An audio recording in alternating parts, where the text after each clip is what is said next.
My role right now is to wrap everything up. And I think that what I've tried to do over the last 2 days is to listen to what everybody else has said and to hear kind of what were the main highlights. And I think that there were a couple of quotes which I've been reading over the last couple of days, which I've been listening to actually, which I really, really liked. And the first one actually came this morning, and it was that data has made customer centricity possible. Product commoditization has made it essential. And I think that that's really, really true. I think that what we're seeing here and the examples of the brands that we've seen here today are brands that are building stories. And these stories are interesting and beautiful and strange and touching. And like the video we saw from DSC earlier, which I thought everybody in this room could identify with some of it at some point. And I think that that's really, really special and a really unique achievement. And I think that data has allowed us to do this. And I think that that's a really exciting thing that's happening. The other thing which I heard today, which I really loved, was how do you make marketing feel more like customer service? And I think that's what we're all trying to do. Nobody wants to feel sold to. I can tell you as somebody who works in sales, nobody wants to feel sold to. Everybody wants to buy, nobody wants to feel sold to. And I think that brands that understand fundamentally that what people are looking for is that connection, and what people are looking for is a moment where you feel that you're being served by that brand, it makes a world of difference. And I think the brands that adopt that mindset are the ones which are in the driving seat. The third one, which I found really, really interesting, was about defining your niche and then owning discovery. And that's something that I believe in a lot. And I think that today, we see, and retail is what I know best, but we see in retail some really, really big winners. We see Amazon, which nobody can ignore, but we see that there's space for a lot of other brands. And the reason that there is a space for a lot of other brands is because of that niche, is because there are huge niches and we can't try and be everything for everybody, but we can be everything for somebody. And I think that that's something which is really, really powerful. And for me, those are the 3 takeaways that I've taken kind of from the last kind of 2 days.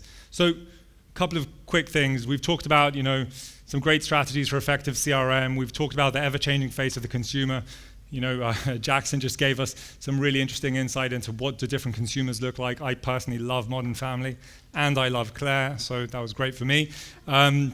We talked about how different businesses are dealing with different loyalty challenges and how people are trying to address these challenges of loyalty.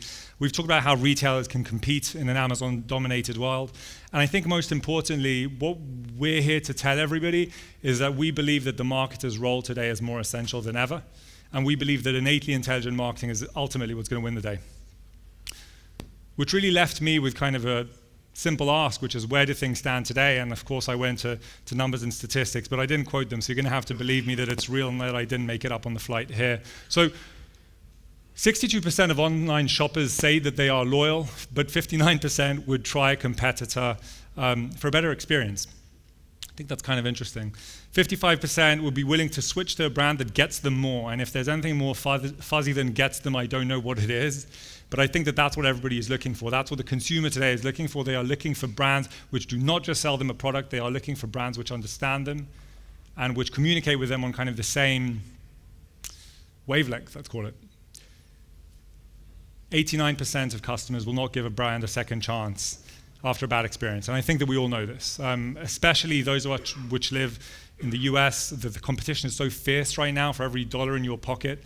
And the fact that you can buy, kitchen roll in about 6 different places, all of them will deliver them in different speeds, but all of them within the first 24 hours means that if one person is not going to give me a good experience, there's no reason for me to give them another chance. There's just no reason for that to happen. So are the marketers actually prepared? The short answer is no. The longer answer is you guys are probably more prepared than the average marketer, which is good news for you. But only 51% of brands have some sort of marketing automation in place. That's shocking to me. But we learn this all the time. With an unnamed retailer, which I met in the US just a couple of weeks ago, they described the most manual process I've ever heard to sending emails. They print lists, they send those lists over fax to somebody which goes over them, has to mark kind of which customers have been targeted with different campaigns in the last few weeks. That gets scanned and sent back over email. That list is then typed up, put into an ESP and sent out. So that sounds insane, but this is literally what brands are still doing today. And only 51% of brands say have some sort of automation in place. Only 15% of marketers are using some sort of AI. That's probably pretty good news for Optimove, if you ask me. That means we've got a lot of space to grow. Pretty excited about that. And this is also something that I found interesting. Over 90% of marketers feel that they are currently unable to review, analyze, and act on their customer and marketing data in a continuous fashion. And I think that what we've heard today from every single panelist and every single speaker has been the importance of testing and iteration. And I think that that's the only way that we learn. We have to challenge our own assumptions about what works and what doesn't work in marketing. And that's the only thing that is true. That is the only constant. The only constant is testing, learning, and iterating. So now I'm going to make some predictions which are going to be terrible because I was asked to talk about the future, and obviously there is no way for me to win this. So I'm going to give you guys a couple of really, really small predictions based on what we're seeing in the market.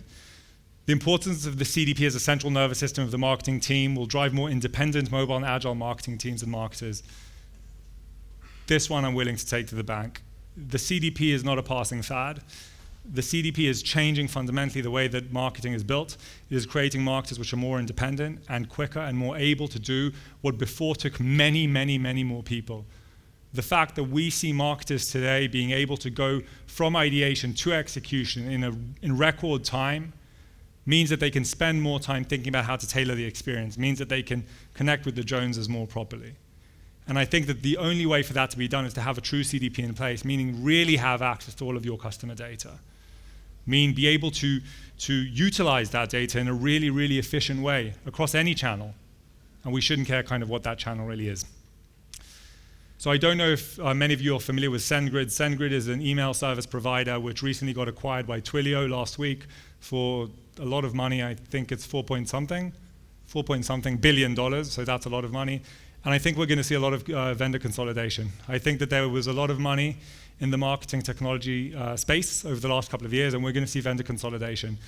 And I think that our prediction is that CDPs are going to, well, quite obviously, we believe that CDPs are going to be the central place, and we think that a lot of the vendors which surround the CDP space are going to have to consolidate because there are a lot of companies out there which are not differentiated, and these things are becoming more and more commoditized.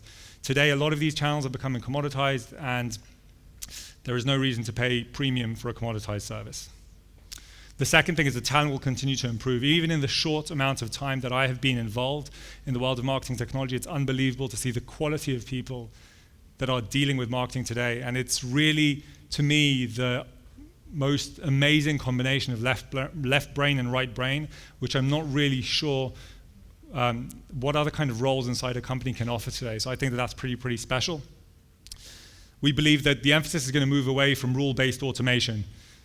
If you spend more than $100, you're going to get $10. We're going to stop with those things. We believe that things have to be much more innately intelligent. We need to self-learn. We need to understand. We need to identify patterns in the data and how we can actually use them. And the last prediction, which I also feel relatively confident about, is that there's going to be a proliferation of engagement channels, and we see that today already. There's going to be, in the US, we're going to have to deal with WeChat at one point or another. We're not going to be able to keep ignoring it. Pinterest is actually going to be a channel that people are going to use for attention and so on and so forth. But at the end of the day, there's one big truth, which is probably email is still going to stay king. Email is a great channel. Through the acquisition of Dynamic Mail this year, we've learned even how amazing it can possibly be and how rich those experiences can be. It doesn't have to be, this flat, boring, facts-based kind of idea. It can be exciting and rich and can really be a powerful vehicle for you guys to engage with your customers.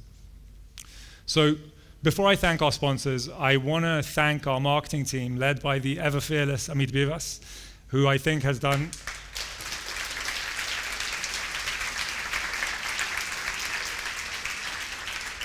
an incredible job. Tal Zag, who's been kind of leading the charge on this, has been incredible. I think that the design here, the design team at Optimove, and Galit and Dan and everybody I do a lot of events as part of my role. I travel all over the world, and I'm super biased and unobjective, but I think this is one of the most beautiful conferences I've seen. So a huge thank you to everybody at Optimove who's worked so hard to put this together. 4 years already. A massive thank you to all our guests that came from abroad, from all over the world, from the US and Europe. We appreciate you guys being here. It means the world to us to have you here. And of course, a huge thank you to our sponsors, to Motivate, to PostFunnel, to Wiraya, and to Extreme Push. You have all been wonderful. I can only offer you drinks on the roof now, and we'll see you back here in 2019.